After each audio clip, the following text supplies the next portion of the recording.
हमारे देश में विवादों की कमी नहीं है। बहुत सारे विवाद आपको देखने को मिलेंगे। कहीं पर जो है परिवार का विवाद है, तो कहीं पर अगर देखा जाए तो कब्जा का विवाद है, कहीं पर जो है पैसा का विवाद है, कहीं पर कोई अन्य विवाद है।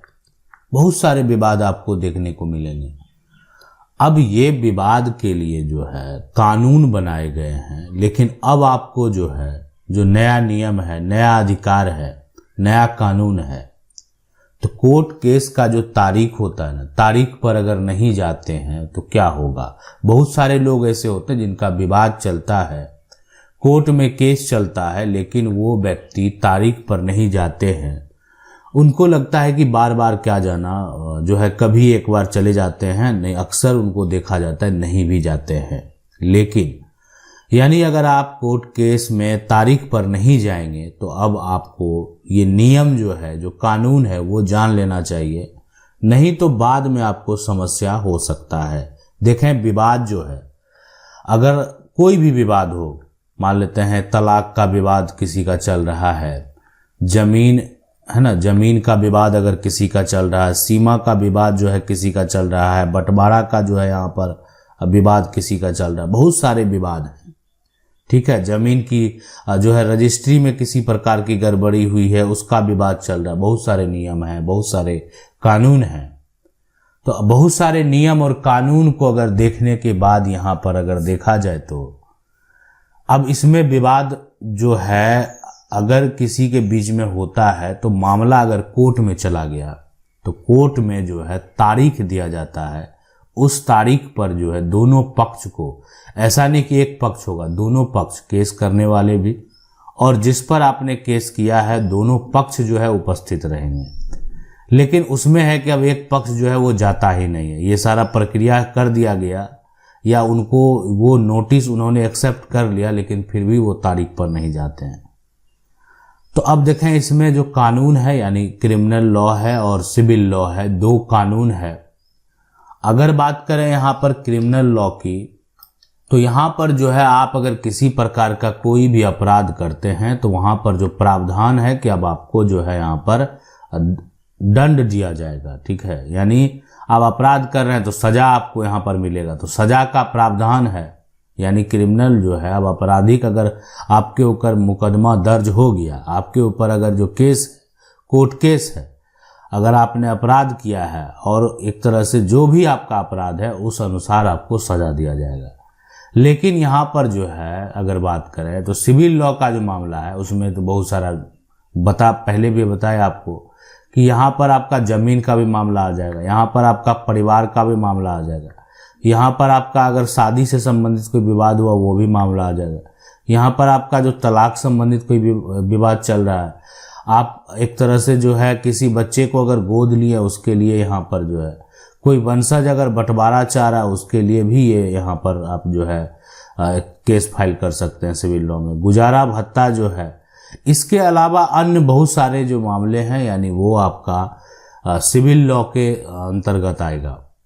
लेकिन यहाँ पर जो है ना, यहाँ पर सभी के लिए ऐसा नहीं है कि दंड ही दिया जाएगा, यानी यहाँ पर सजा का कोई उतना जो है आप कह सकते हैं फैसला जिस तरह का होगा और जो व्यक्ति है जिस प्रकार का कोई अपराध किया होगा उस हिसाब से सजा का प्रावधान है।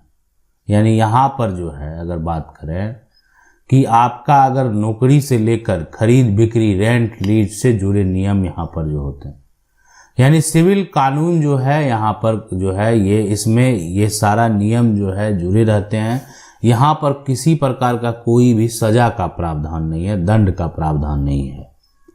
ठीक है, अब उसी प्रकार अभी कानून में बदलाव किया गया, बीएनएस है, बीएनएसएस है, बीएसए है, तो यहाँ पर जो है कि एक दंड से जुड़े नियम है। उसके बाद दंड देने का प्रोसेस जो है लागू करने का नियम है। ठीक है, यानी आईपीसी जो है वो बन गया बीएनएस, सीआरपीसी जो है वो बीएनएसएस। तो ये है भारतीय जो साक्ष्य अधिनियम है। तो अपराध में जो सबूत है, जो ये एक तरह से गवाह के भी नियम है कि आपके पास क्या साक्ष्य है, क्या प्रूफ है, प्रूफ के तौर पर आप जो है क्या दे रहे हैं। आपके पास कौन सा ऐसा साक्ष्य है जिससे आप ये साबित करेंगे। तो ये तमाम जो नियम कानून है अगर उनको देखा जाए तो इससे यही समझ में आता है कि अब यहाँ पर कि कोर्ट केस पर अगर आप नहीं जाते हैं तो आपको एक बड़ा समस्या उत्पन्न हो सकता है। समस्या की अगर बात करें, सबसे पहले देखें जब भी सुनवाई प्रक्रिया होता है ना, सुनवाई में बहुत लोग जो है नहीं जाते हैं। तो अगर आप वहाँ पर खास करके अगर आप पर आपराधिक मुकदमा दर्ज है ना, तो आपको तो जाना ही चाहिए और जाना पड़ेगा। नहीं जाएंगे तो आपको एक तरह से आपका वारंट निकल जाएगा, आपको गिरफ्तार किया जाएगा और उसके बाद आपको वहाँ पर हाजिर किया जाएगा, जाना पड़ेगा। यानी क्रिमिनल लॉ की अगर बात करें तो ऐसा मामला जो है ना, ये होता है कि लड़ाई जिससे हम लड़ रहे हैं वो शख्स जो है वो सरकार से मतलब सरकार के द्वारा जो बनाए गए कानून हैं, यानी तो आपके ऊपर मुकदमा दर्ज हुआ। अब यहाँ पर जो है सरकार के जो भी एक तरह से पुलिस का सिस्टम है, प्रशासनिक जो सिस्टम है, वो जो है एक तरह से आपके द्वारा जो किया गया एक तरह अपराध है उसका एक रिपोर्ट जारी करेगी और रिपोर्ट जो है मजिस्ट्रेट के पास जो है यानी आप कह सकते हैं कोर्ट में सबमिट किया जाएगा।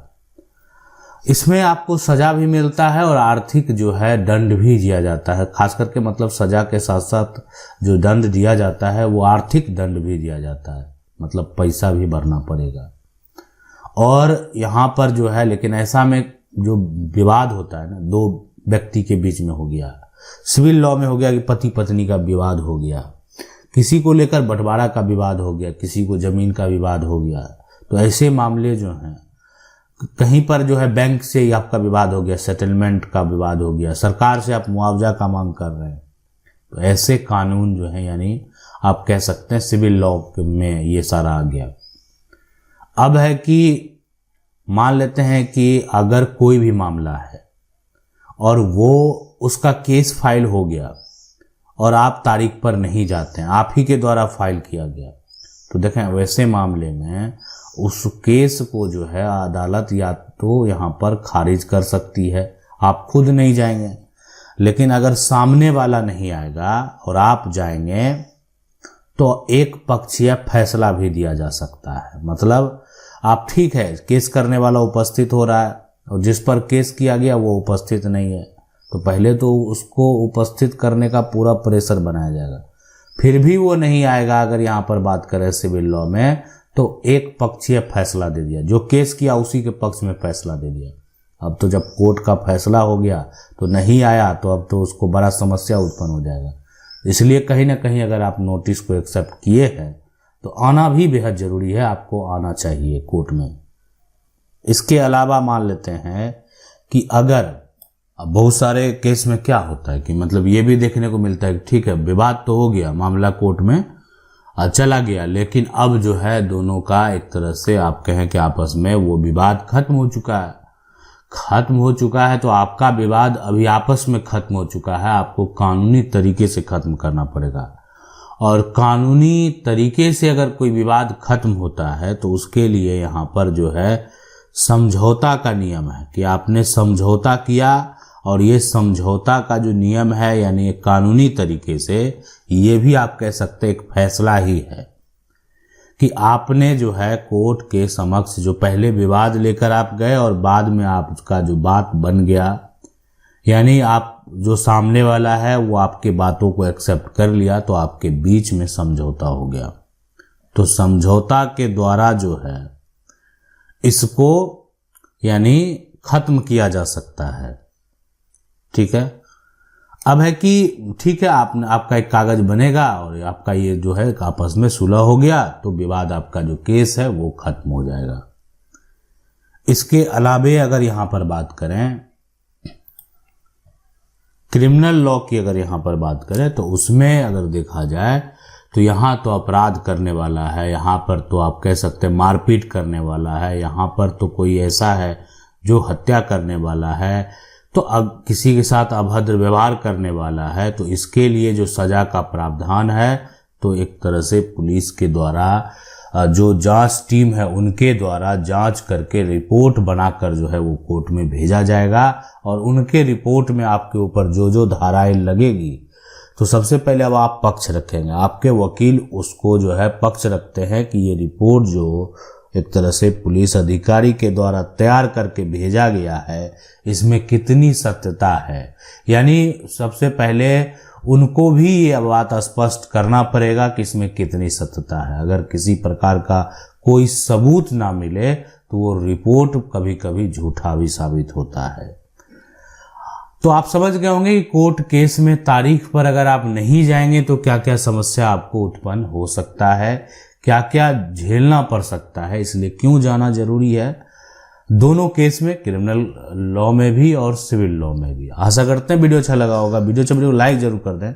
चैनल को पहली बार देख रहे हैं सब्सक्राइब करके जो बेल आइकन है उसको जरूर दबा लें। मिलते हैं अगले वीडियो में, तब तक के लिए जय हिंद।